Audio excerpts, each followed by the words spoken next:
Hallelujah, praise the Lord. Welcome to class again today. It's me, your course instructor, Apostle Dr. Revival John Ringjot, coming your way again today with ministerial ethics. We shall be looking at the ethics of the traveling minister. And every man of God or woman of God, whether you have been invited to preach somewhere before or you have never been invited, it is important for you to learn. Sometimes you may have made mistakes when you were invited. You will learn from this lesson and be able to make correction. And maybe you haven't made any mistakes at all, but you will make it better. And then if you have never been invited at all, it is important to learn, because tomorrow you may be invited. Now, when we talk about the ethics of the traveling minister, we are talking about a guest minister. A guest minister who is invited to minister in a place. There is an ethical conduct. There is an ethical behavior that is required for anyone who is a guest minister to maintain.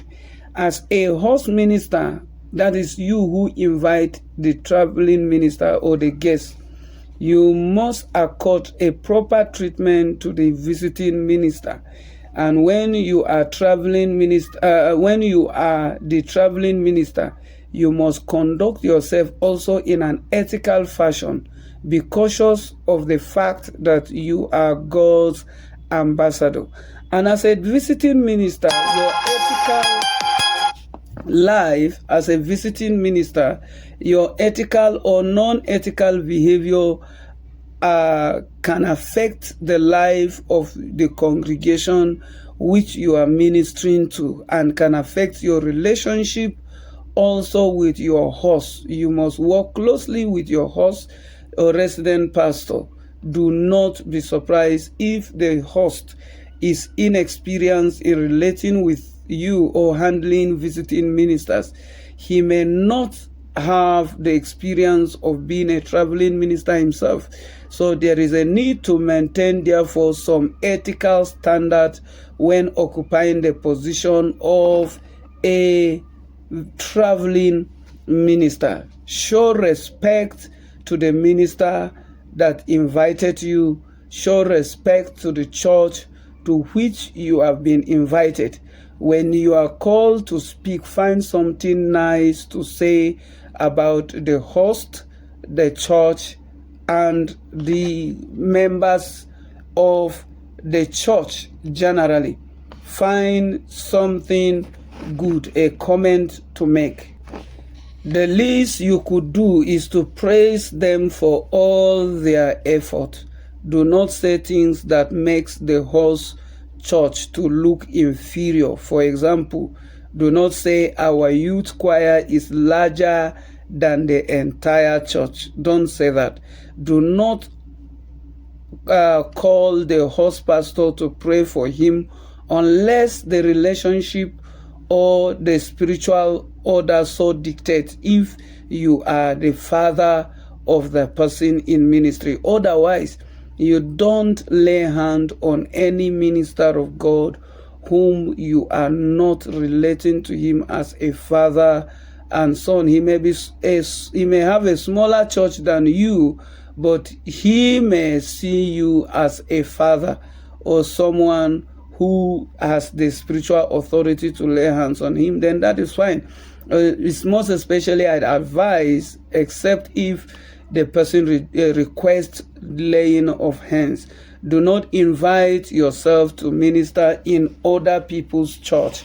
Avoid being pushy and forward, claiming that you want to be a blessing to them. Always wait for the door to open. Yes, always wait for the door to open. Never allow the lower of generous honorarium to become your primary reason for ministration. Yes, don't minister because of what they are going to give you, and do not demand money. Jesus said, freely you receive, freely give. That is Matthew chapter 10, verse 8. Do not demand a certain sum of money as a precondition for you to minister in their church. Do not take an offering for yourself. This is very offensive and wrong unless you have been specifically asked to do so. And in a diplomatic and polite manner, ensure that you will not mistreat that opportunity. Yes, because many pastors do not travel themselves. They often don't take it into account in the real cost that traveling ministers incur. So don't use it as a tool of oppression. Do not promote yourself. Show appreciation to the host pastor and to the church in which you are ministering. Show appreciation. Remember that the pastor must have put in a lot of work to develop a congregation capable of hosting a traveling minister. The host pastor will have promote and advertise you in a favorable way, and therefore you will most likely have a good reception as a visiting minister. And just like John chapter 4 verse 44 said, a prophet had no honor in his own country. Yes, you may see people flocking over you as a visiting minister. It's because the host pastor has prepared the ground for you in your presence. Do not try to outshine and make the host pastor look inferior. Flow with the theme of the program to which you have been invited. Don't create your own topic or theme. Flow with the specific purpose of the service. If it is a healing service, flow with the purpose of that service, a deliverance service. Find out any cultural difference you may have to respect in the city you are visiting. Yes, if you are taking a ministration in a place you have not been to, the cultural difference must matter. Promote and lift up the ministry of your host. Do not just use the pulpit to promote your own ministry. And you must have the permission and the blessing of your host for everything you do in his church. Yes, remember that real promotion comes from the Lord and not from man.